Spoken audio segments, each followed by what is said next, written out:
Hello, I'm June Edwards, and today's lesson for senior topics is for the week of June 20th through about the 28th, although we will cover 29 and 30th of June as well. So let's get started, shall we? You can see there's a blazing sun out there. Haven't had to turn my fan on yet, but it's going to be another beautiful summer day. And by the way, happy summer, everybody. This is a short quarter, and so we'll be taking a few weeks off later in August. And then it'll be time for fall. And for some places, they'll be opening face to face, which I think is good news. And I hope you do too. All right, so let's look at the calendar themes first for this last week of June. We know that the 20th was Father's Day and also the first day of summer. And the summer solstice is important because it's the longest day of the year. And it was light pretty late last night, up to about 9 o'clock in this area where I grew up in the Pacific Northwest. It's light till 9:30 or 9:45. And where some of my husband's relatives are from in Norway, it's light until 2 in the morning, and then the sun appears again about 5 in the morning. So they have to use blackout curtains for their sleep at night. Okay, also looking at the 21st, World Music Day. And that's a day to celebrate music. But personally, I celebrate with music every day. It's so good for us mentally, especially in these uncertain times. The 22nd is Pink Flamingo Day. And for some reason, flamingos are very popular right now. And one way you can show that you really like your friends, and this is a great fundraiser for some of our charity groups, is to hire them to place pink flamingos all over their lawn for a day. And it looks like a whole flock has landed on your lawn. It's a fun way to say hi to your friends and kind of give them a little silly nudge at the same time. It is also the 23rd, the day the typewriter was first patented in 1868. Remember taking those typing keyboard classes in high school?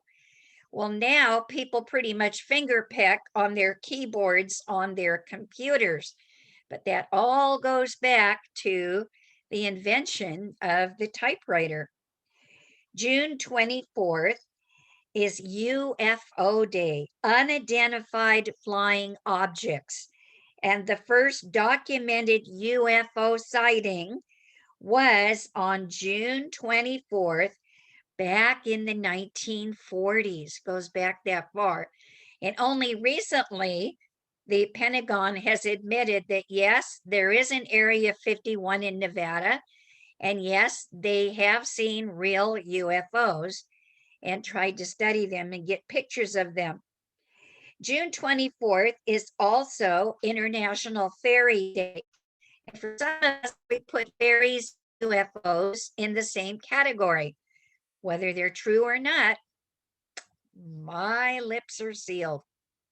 You'll have to decide that one for yourself.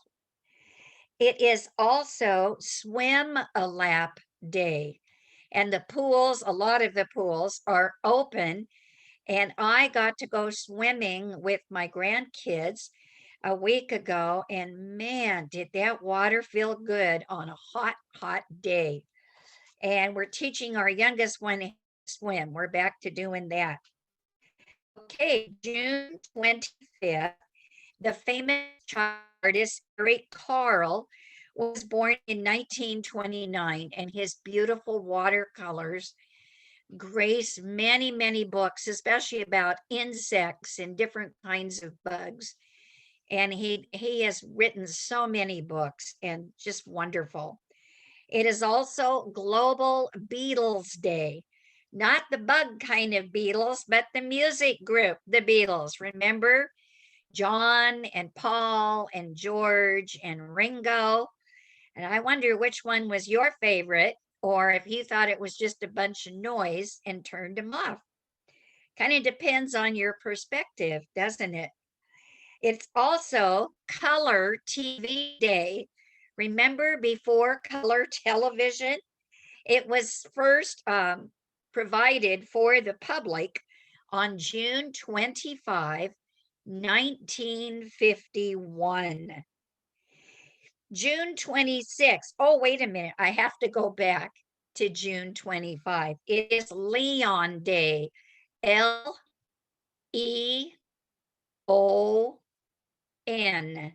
Leon is Noel spelled backwards. It means it's 6 months until Christmas for all you Christmas enthusiasts. Now on to June 26. The bicycle was patented on this day in 1819. It is also National Chocolate Pudding Day, and I hope you're getting chocolate pudding at your facility.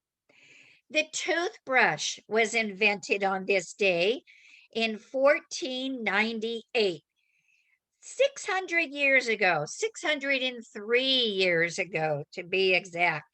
And the last one, which I don't think any of us women could live without, is Beautician's Day.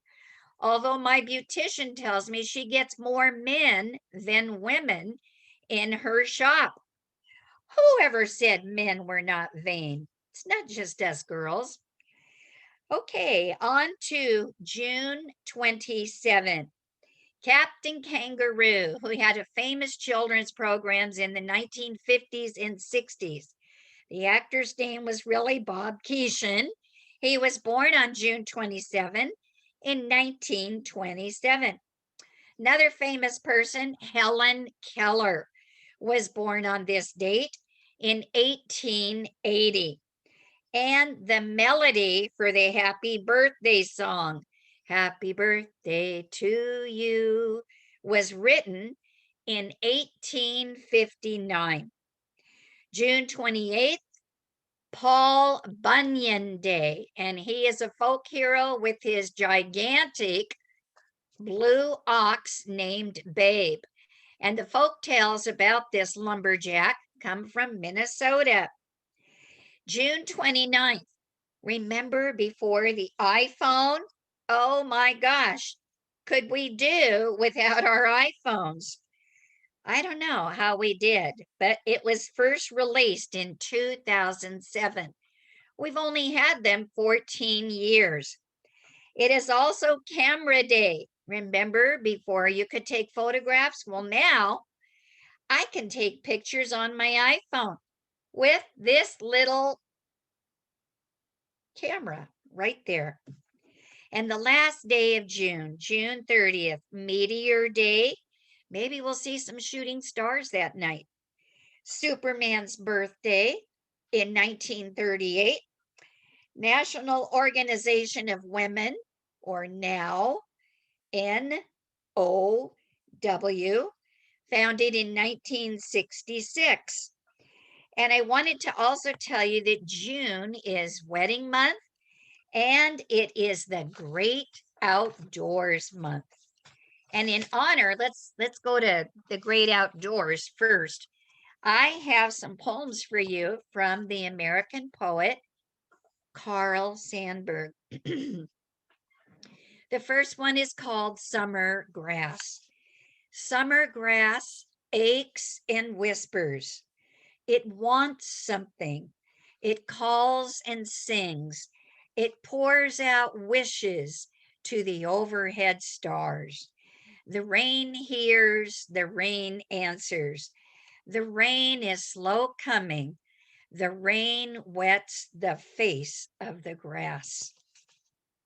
And one more by Carl Sandburg, Summer Stars.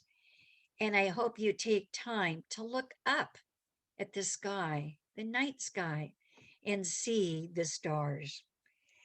Bend low again, night of summer stars. So near you are, sky of summer stars.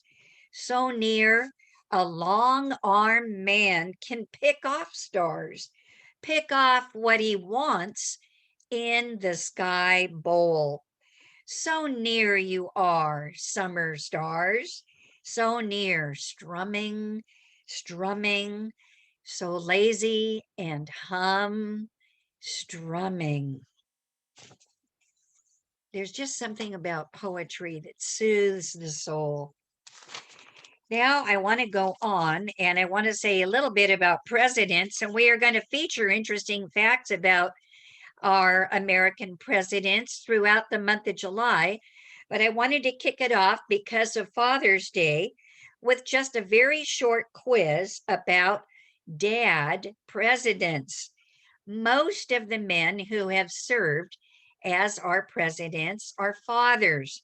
Many of them had their children in the White House while they were serving. Here's a quiz. Number one, who was the first president whose child was born in the White House? A, Ulysses S. Grant. B, Grover Cleveland. Or C, Theodore Roosevelt? Think about that for a minute. The answer is B, Grover Cleveland. Here is number two. Which of these men fathered 15, that's 1-5, children, the most of any POTUS? A, John Tyler. B, Theodore Roosevelt. Or C, Franklin D. Roosevelt? The answer is A, John Tyler. That's in a day when many of them had a dozen or more children. Number three, who threatened to punch a critic who slammed his daughter's singing? A, Theodore Roosevelt. B, Harry S. Truman. Or C, Jimmy Carter? Well, I know that one. I didn't have to look it up. You know who it was? What? Harry S. Truman. If you got those right, you're an expert on dad presidents. I want to go on in honor of June being our great outdoors month. I have an article from the Epoch Times called Rediscovering the Healing Power of the Great Outdoors by Conan Milner. Here's a picture of his dad,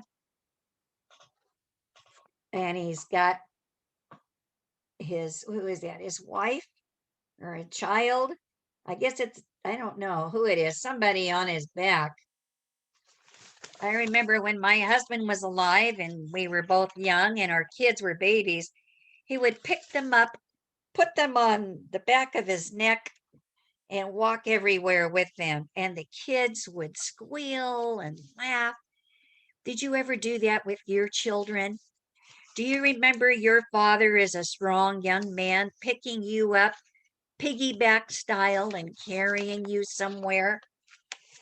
Well, the reason the great outdoors, one of the reasons it's so good for you, for your health, is what we call vitamin D. Today's researchers are saying it's not exactly a vitamin, it's more of a hormone. More of a hormone than a nutrient. A major source of this unique vitamin is sun exposure. This compound is made in your skin, activated by your liver and kidneys, and fueled by the sun's ultraviolet rays. When scientists first discovered what they called vitamin D, They saw it as a cure for a disfiguring childhood bone disease called rickets. And research has proven that yes, exposure to vitamin D strengthens your bones, especially if you have osteoporosis or osteopenia. But there's many more health benefits linked to the sunshine vitamin, such as improved immune function and metabolism, as well as acting as an anti-inflammatory agent. The most recent connection to the virtues of vitamin D is the treatment for COVID-19. Scientists have conducted observational studies, and this past year they have found a correlation between vitamin D deficiency and COVID-19 severity. So doctors are saying that the COVID-19 patients need to get their dose of sunshine every day. Low vitamin D levels are not good for you. Also, vitamin D, according to Dr. Fauci and others that are in our national scientist groups, say that vitamin D is so positive and you need to get vitamin D.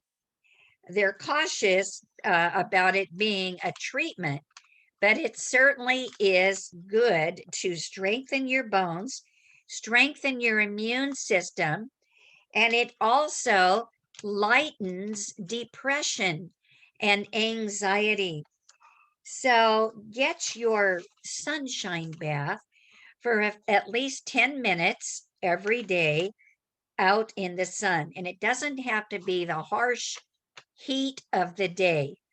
Go in the early morning, and it will help you so much to have a little bit of sunshine and fresh air. And of course, we've known that all along, haven't we? It just makes sense.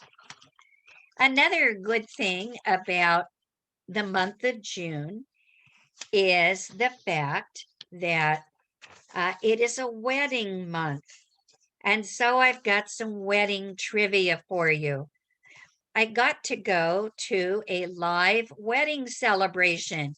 It was so good to be back with people and not have to wear a mask because just about all of us were vaccinated, and get to hug the bride and hug the groom and clap for them as they did their wedding dance with their mother and their father and with each other, and just have a wonderful celebration at the reception.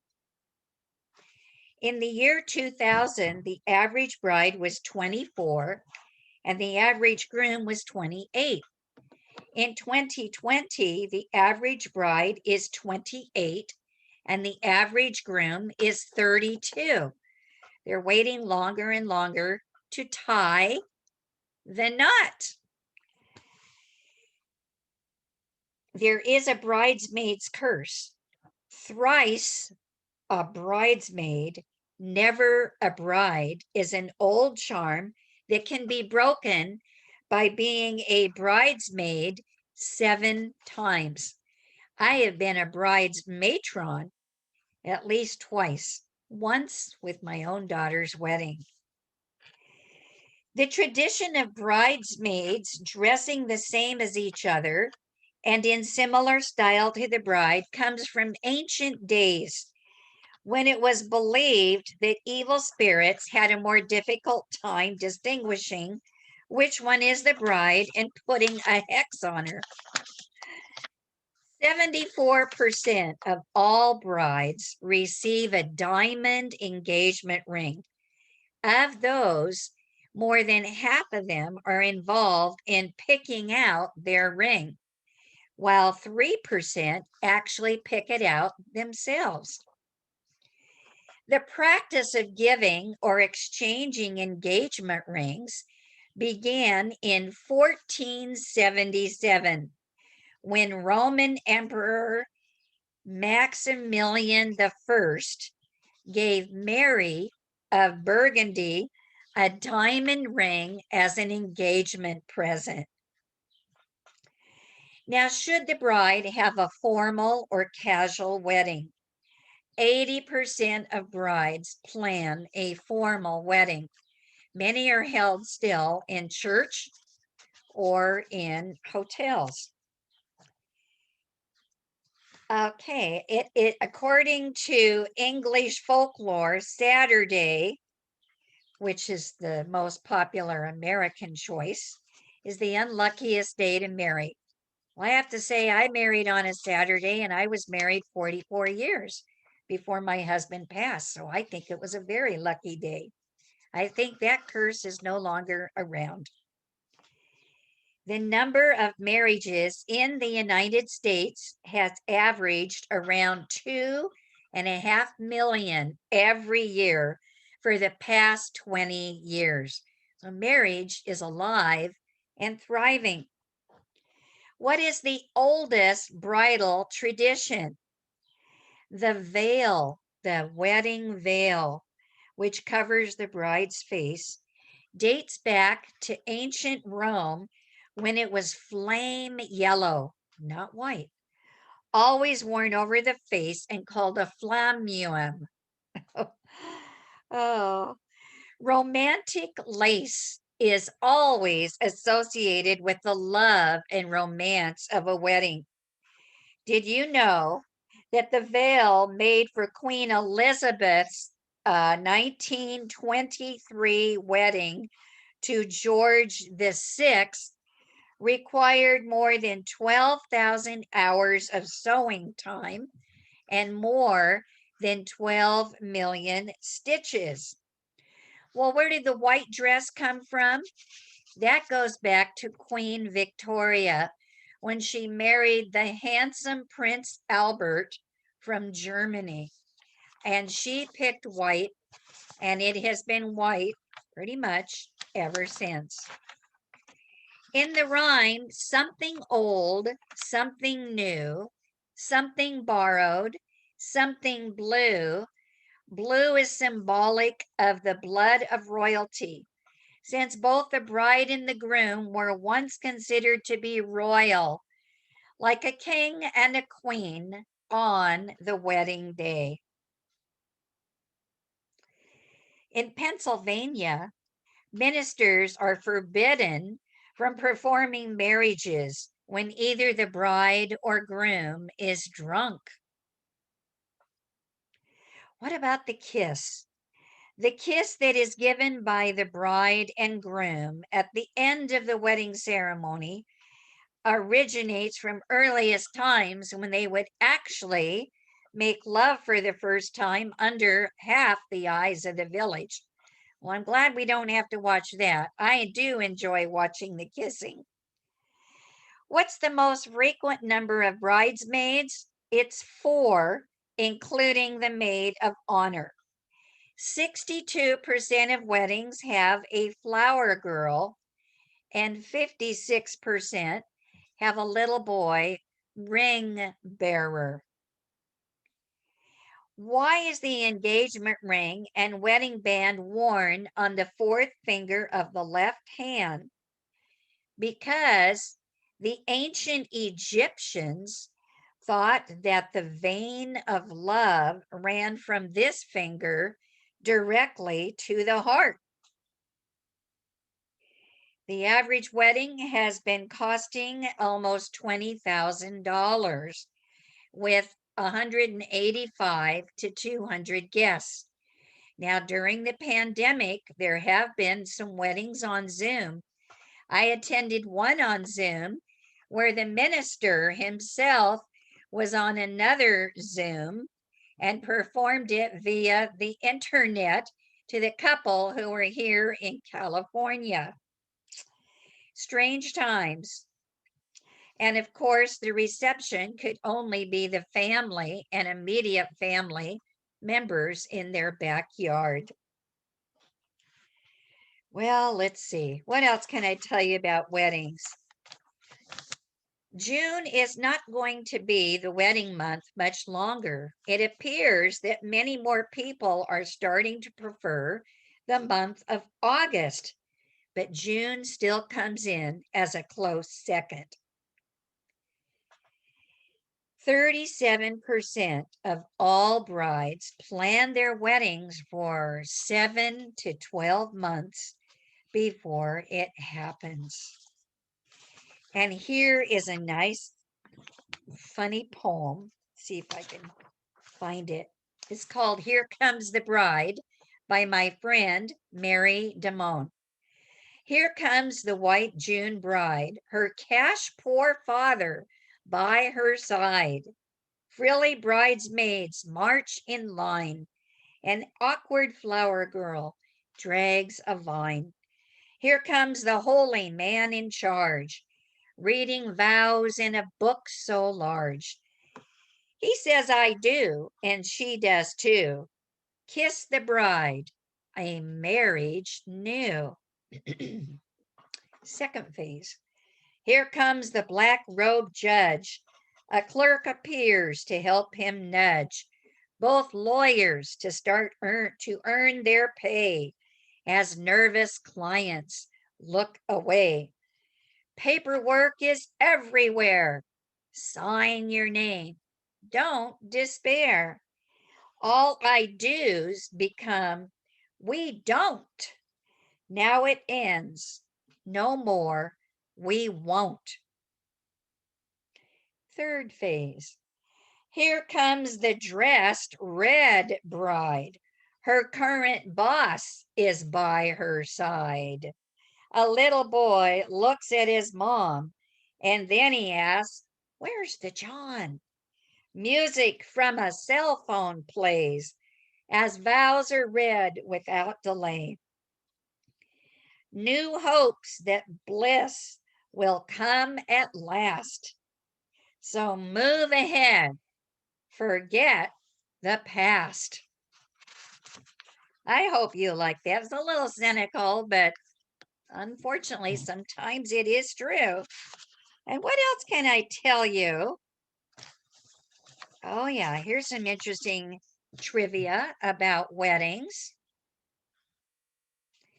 On her wedding day, the movie star Grace Kelly wore a dress with a bodice made from a beautiful 125-year-old lace. She was marrying the reigning prince of Monaco. The most expensive wedding ever, the marriage of Sheikh Rashid bin Al Maktoum's son to Princess Samala in Dubai in May of 1981. What did it cost? You want to take a guess? No, guess higher. $44 million. That's what comes with oil rich people. When he was due to marry Marie Henrietta in 1853, Leopold II, King of the Belgians, was too sick. So his brother, the Archduke Charles, stood in for him by proxy. I'll bet that was interesting. The knife used to cut up their wedding cake was again put in use shortly after at the reception when a French bride stabbed her husband of a few hours in 1995.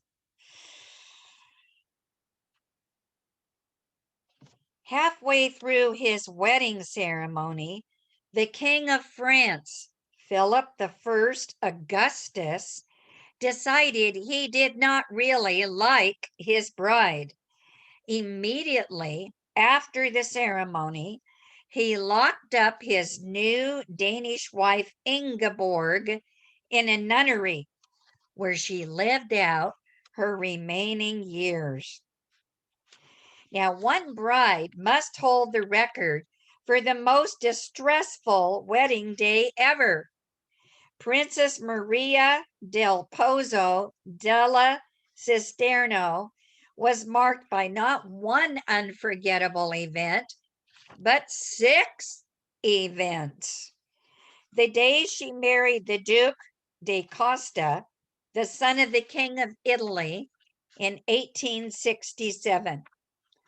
Her wardrobe mistress hung herself, and the palace gatekeeper cut his throat. Whew, if that wasn't bad enough, further events to mar the day was the death of the colonel who was leading the wedding procession, and he collapsed from sunstroke. And the station master was crushed to death underneath the honeymoon train's wheels. If that was not enough, the best man shot himself, and the king's aide fell from his horse and was killed instantly. Did the wedding last? I sure hope so, for their sake. Couple more. Rain on your wedding day is actually considered good luck according to Hindu tradition. And the English believe if you find a spider in the wedding dress, that is also good luck. And also for good luck, Egyptian women will pinch the bride on her wedding day. And instead of throwing rice, which is very hard to pick up and not good for the environment, in Czechoslovakia, they throw peas. Many people now throw flower petals or paper confetti. Well, I hope you've enjoyed our lesson for today, and your activity directors can find discussion questions on Canvas, and you know where to find them. So I'll wish you goodbye and a pleasant rest of the month of June, and we will see you in a week close to the